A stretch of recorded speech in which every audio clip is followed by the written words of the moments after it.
Introduction of open traverse and closed traverse. हमारी team का हिस्सा बनने के लिए आपका शुक्रिया। बिस्मिल्लाहिर्रहमानिर्रहीम। ऑटोकैड सिविल 3D में हम डिस्कस कर रहे हैं सर्वे पे, और सर्वे में एक इम्पॉर्टेंट एक्टिविटी है जिसको बोलते हैं ट्रेवर्स। तो ट्रेवर्स एक्चुअली दो किस्म की होती है, एक है क्लोज ट्रेवर्स और एक ओपन ट्रेवर्स। तो ओपन ट्रेवर्स और क्लोज ट्रेवर्स में क्या फर्क है? क्लोज ट्रेवर्स एक्चुअली हम वहां पे यूज करते हैं जहां पे स्ट्रक्चर हो, कोई जैसे ब्रिजेस हो गए, एक ही ब्रिज का एक लूप बना लेते हैं और उसके आस अंदर जो है ना उसको क्लोज करते हैं। और स्ट्रक्चर हो गया, कोई प्लांट हो गया, तो इस तरह से इन एक्टिविटीज में हमें क्लोज ट्रेवर्स ही प्रेफर करना चाहिए। लेकिन ओपन ट्रेवर्स कहाँ पे होता है? जहाँ पे आप ड्रेनेज का काम कर रहे हैं, एक लांगी चुनल आप जा रहे हैं और जो है वो रोड है, फॉर एग्जाम्पल अब 100 किलोमीटर है, 80 किलोमीटर है, तो उसको एक साथ आप ओपन ट्रेवर्स करके जाते हैं। उसमें एक्चुअली दोनों में क्या फर्क है? पहले तो हम ट्रेवर्स समझते हैं क्लोज ट्रेवर्स। क्लोज ट्रेवर्स एक्चुअली हम एक ट्राइंगल से समझते हैं कि ये क्या है। देखेंगे एक ट्राइंगल 180 के इक्वल होता है। अगर हम इसको ट्रेवर्स से कैलकुलेट करें तो किस तरह से हम कैलकुलेट कर सकते हैं? सब अब देखेंगे हमारे पास एक एंगल है 45 का, एक एंगल है 45 का और दूसरा एंगल भी 45 का, और एक एंगल है 90 का। 45 और 45 और ये हो गया 90, और 90 और 90 प्लस प्लस हो गया 180। तो आपको मालूम है कि एक ट्राइंगल 180 का होता है।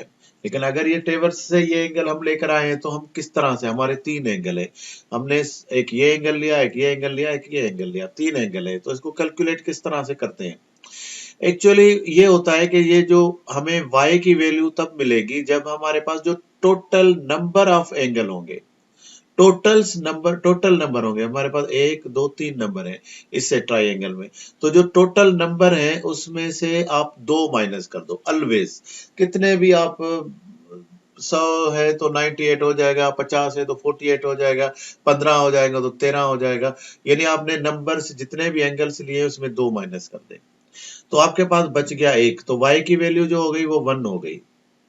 उसके बाद हम उसका z निकालेंगे, यानी उसका सम निकालेंगे। सम कैसे निकालेंगे? z इज इक्वल क्या होगा कि हमारा जो y हमारा यानी जितना रिमेनिंग एंगल हो गया, यहाँ पे हमारे पास 1 है, तो 1 एंगल को मल्टीप्लाई करेंगे ऑलवेज 180 से। तो y वैल्यू में हम 180 को मल्टीप्लाई करेंगे तो हमारे पास टोटल सम ऑफ एंगल आ जाएगा। तो z वैल्यू हमारे पास क्या हो जाएगी? सम यहाँ पे जो ट्राइंगल में आती है, तो हमारे पास यहाँ पे तीन एंगल है, तीन में से दो तो ऑलवेज माइनस करेंगे जो कि रूल है, तो बाकी हमारा 1 हो जाएगा। 1 को 180 से मल्टीप्लाई करेंगे, तो 1 को जिसके साथ भी मल्टीप्लाई करेंगे वही जवाब आएगा, तो 180 से जवाब कैलकुलेट करेंगे तो हमारे पास 180 आएगा। तो हमारे पास टोटल सम हो गया 180। तो इसका मतलब एक ट्राइंगल होता है 180 का। इस तरह से अगर हम एंगल भी लेकर आए हैं और सपोज ये 91 आता है, तो हम क्या करेंगे इसको कि इसको हम वन कैलकुलेट करेंगे, हमें चाहिए कितना? हमें चाहिए 180, और यहाँ पे अगर 50 सेकंड ज्यादा आया है या 30 सेकंड, क्योंकि अब जब आप टाइम साइट पे काम करते हैं तो वहां पे बहुत सारे फैक्टर इफेक्ट करते हैं। जिस तरह आपके एक एटमॉस्फेयर हो गया, बहुत तेज हवा चल रही है और गर्मी बहुत ज्यादा है, या जो है कोई आप ऐसे जगह पे आप काम करें जहाँ पे गाड़ियों की रनिंग है, तो वो बार बार कोई वाइब्रेट हो रहा है रूलर वगैरह, तो ये इफेक्ट होता है, एनवायरमेंटल जो है इफेक्ट होता है। उसके बाद जो है हमारे पास होता है वो ह्यूमन एरर होता है। आप किसी दो लड़के जो आपके चेन बॉय है उसको आप सेट करने के लिए इंस्ट्रूमेंट बोलेंगे, या आप खुद भी करेंगे, तो आपको डेफिनेटली दोनों में फर्क आएगा। तो जो इंस्ट्रूमेंट आपका मशीन आप सेट कर रहे हैं, एक आदमी जो बैक साइड के लिए सेट कर रहा है, तो दोनों में जो सेटिंग होगी उसकी, जो विजुअल उसका होगा वो भी चेंज होता है। तो वो एग्जैक्ट उसको जो पॉइंट नजर आता है वो उस तरह से होता नहीं है जिस तरह से दूसरे आदमी को नजर आता है। तो इस तरह भी जो फर्क आता है उसको बोलते हैं ह्यूमन एरर। तो एटमॉस्फेयर एरर और ह्यूमन एरर, ये एरर भी और कैलकुलेट होता है कि, और दूसरा इंस्ट्रूमेंट एरर। आप देखेंगे किसी ने आपको इसके वैल्यू दिए हुए हैं, लेकिन आपके इंस्ट्रूमेंट, हर इंस्ट्रूमेंट में कुछ एरर रहता है, तो वो इस इंस्ट्रूमेंट का एरर भी कैलकुलेट करके, कोई जब आप एक ट्राइंगल को क्लोज करेंगे तो वो 180 नहीं आएगा, बाय चांस आ भी सकता है, लेकिन यूजुअली 20-30 सेकंड का फर्क पड़ेगा। तो वो 20 सेकंड 30 सेकंड, अगर 30 सेकंड का फर्क आ गया तो हम क्या करेंगे कि तीनों में से 10-10 एंगल अगर है तो वो तीनों में से माइनस कर देंगे, तो हमारा जो सम हो जाएगा वापस 180 हो जाएगा। तो यानी हमें ये सम पर पहले दो ट्राइंगल को अपने क्लोज टेवर्स को इस फार्मूले पे क्लोज करना होगा। सबसे पहले के टोटल नंबर ऑफ एंगल में से दो नंबर कट करके, यानी काउंटिंग ऑफ नंबर, यानी एंगल नहीं लेकिन काउंटिंग ऑफ नंबर, मैंने 15 एंगल रीड किए, 15 में से मैं क्या करूंगा, दो माइनस कर दूंगा, एंगल नहीं नंबर्स। तो मेरे पास हो गया, हमारे पास हो गया, दो माइनस करूंगा तो मेरे पास 13 हो गए, तो 13 को मैं 1 मल्टीप्लाई 180 करूंगा, तो ये मेरे पास जो सम आएगा वो एक्चुअली मैं जो साइड पे ऑब्जर्वेशन लेकर आया वो बराबर होना चाहिए। यहाँ पे सपोज मैंने यहाँ पे 1 2 3 4 5 6 7 7 मैंने एंगल लिए, तो यहाँ पे सॉरी मैंने यहाँ पे 6 एंगल लिए, तो 6 एंगल मेरा पे सम कितना आएगा, मेरे पास 6 एंगल है तो मैं उसमें से -2 कर दूंगा तो मेरे पास 4 बच गया, तो y की वैल्यू यहाँ पे 4 आती है। तो मुझे z निकालने के लिए, यानी टोटल एंगल कितना होना चाहिए, z निकालने के लिए क्या करना पड़ेगा मुझे कि मैं y वैल्यू यानी कि जो 4 आया है इसको मल्टीप्लाई करूंगा 180 से, जो कि टेवर्स का फार्मूला है, तो मेरे पास 720 एंगल आता है। अब सपोज मेरे पास यहाँ पे मैंने टोटल जो सम निकाला हुआ है वो आता है 720 और 1 मिनट या 2 मिनट, तो मैं ये 6 एंगल जो मैंने लेकर आया हूं उनमें से थोड़ा डिवाइड करके 6 पे उसको माइनस कर दूंगा हर एक एंगल से, तो मेरा जो end of sum of angle आ जाएगा वो 720 होना चाहिए।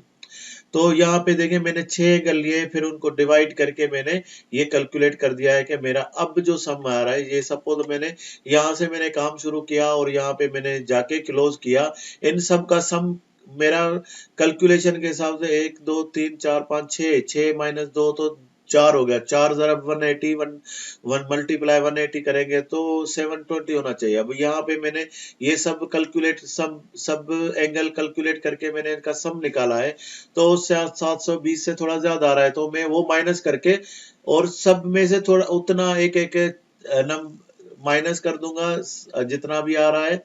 सपोज 1 मिनट ज्यादा आ रहा है तो 60 सेकंड हो गया, तो 60 सेकंड में हर एंगल में से 10-10 सेकंड निकालूंगा तो मेरा सम ऑफ एंड ऑफ एंगल जो सम होगा वो 720 हो जाएगा। तो ये क्लोज टेवर्स का फार्मूला है जो कि इंपॉर्टेंट है।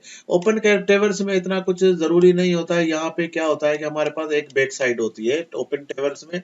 यहाँ पे मैं सपोज ये मैंने बैक साइड ली है और यहाँ पे ये हमारे पास बेरिंग है, इसकी दोनों के कोऑर्डिनेट है, यहाँ से मैं बेरिंग ले लूंगा और उसके बाद ये सपोज मेरे पास यहाँ पे जो बेरिंग है वो है कुछ भी हो सकता है, तो मेरे पास 60 डिग्री बेरिंग है यहाँ पे, तो ये काउंट नहीं होगा ये, क्योंकि हम जस्ट एक फर्स्ट पॉइंट तक आ जाएंगे, फिर फर्स्ट पॉइंट के बाद यहाँ से हम एंगल कैलकुलेट करेंगे, तो उसके बाद यहाँ पे मेरे पास 60 डिग्री ये हो गया, तो ये बेरिंग हो गई, बाकी ये एंगल कैलकुलेट करके फिर इनके एंगल डिवाइड करके और इस तरह से मैं इनको क्लोज करके फिर ये इसके कोऑर्डिनेट कैलकुलेट करूंगा, जो भी एरर इसके अंदर आ गया है तो इसका जो अंदर इसकी जो कैलकुलेशन होगी वो मैं डिफाइन करूंगा।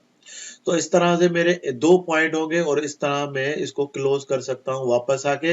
ये काम जहां से शुरू होता है वहां पे खत्म होता है, इसके लिए इसको क्लोज टेवर्स बोलते हैं।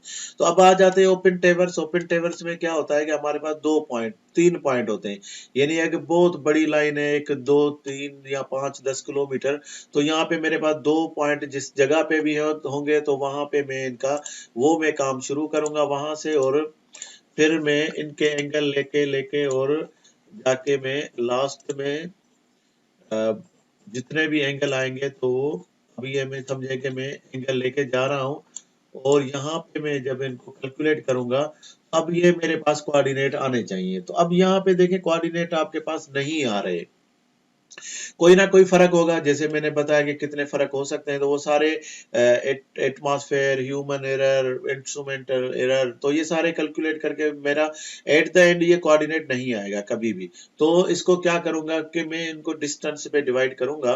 तो ये हम जब ऑटोकैड सिविल 3D के में रूल जो दो डिफाइन करेंगे तो उस पर डिस्कस करेंगे कि ये किस तरह से। लेकिन ओपन टेबल्स इस तरह से होती है कि 2 पॉइंट से, यानी एक स्टेशन बना लिया, एक साइड को बैक साइड कर दिया, जहां पे मेरे पास गिवन 2 कंट्रोल पॉइंट होंगे। वहां से फिर मैं एंगल लेकर जाऊंगा और जाके वहां पे मैं क्लोज करूंगा जहां पे मेरे पास गिवन है। ये कलर मैंने सपोज गिवन का दिया हुआ है, ये मेरे पास गिवन ट्रेवर्स है, 2 पॉइंट, एक पॉइंट यहाँ से 2 है, यहाँ पे 1 है, तो मैं एंगल लेके जाके इसको, ये भी एक्चुअली इस पे क्लोज कर रहे हैं, लेकिन ये ओपन टेवर्स कहलाएगी क्योंकि हम जहां से स्टार्ट किया है वहां पे वापस नहीं आ रहे। अगर वहां पे वापस आएंगे तो एक क्लोज हो जाएगा, फिर वो रूल 180 वाला अप्लाई होगा। लेकिन यहाँ पे क्या है कि मैंने यहाँ पे छोड़ दिया है, तो यहाँ पे मेरे पास एक्स वाई है, तो ये इसको ओपन टेवर्स बोलते हैं। तो इस तरह के 2 रूल होते हैं ओपन टेवर्स और क्लोज टेवर्स के। तो हम नेक्स्ट में ओपन टेवर्स से काम शुरू करेंगे और फिर देखेंगे, अगर टाइम बचा तो हम नेक्स्ट में फिर क्लोज टेवर्स ओपन क्लोज पे पहले काम करेंगे, अगर टाइम बचा तो क्लोज ओपन टेवर्स पे भी काम करेंगे, अगर नहीं होगा तो फिर उसके लिए एक दूसरा सेगमेंट बना लेंगे। तो देखेंगे ये जो 2 रूल हमने डिस्कस किए, ओपन टेवर्स और क्लोज टेवर्स, तो ऑटोकैड सिविल 3D हमारे लिए क्या कर सकता है?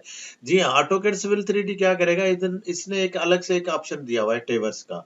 यहाँ पे होम टैब में जाएंगे तो यहाँ पे देखेंगे कि फर्स्ट रो में ही इसने टेवर्स का एक ऑप्शन दे दिया है। तो हम इसमें जाएंगे और यहाँ पे सिर्फ इसकी जो 2 डिस्कस किए हैं हमें, क्लोज टेवर्स और ओपन टेवर्स, इस पे बारे में मैं थोड़ा सा इंट्रो दे देता हूँ, ताकि हमें नेक्स्ट जब हम इसका टेवर्स ओपन करें और डिस्कस करें तो ड्रा करें तो हमें इजी हो समझने के लिए। तो अब हम क्या करेंगे, टेवर्स एडजस्टमेंट में चले जाएंगे। तो टेवर एडजस्टमेंट में क्या होगा इसमें, तो इस तरह से इसका इंटरफेस होगा। टेवर्स ओपन जैसे ही हमने किया है, तो टेवर्स एडजस्टमेंट को हमने ओपन किया, तो इसका ये इंटरफेस है।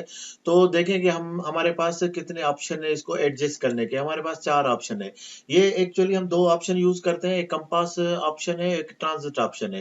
कंपास एक बेसिकली जो हमारे एंगल का, ये प्रेफर करेगा एंगल को। एंगल से अगर आपने एडजस्टमेंट करनी है तो कंपास रूल यूज करेंगे।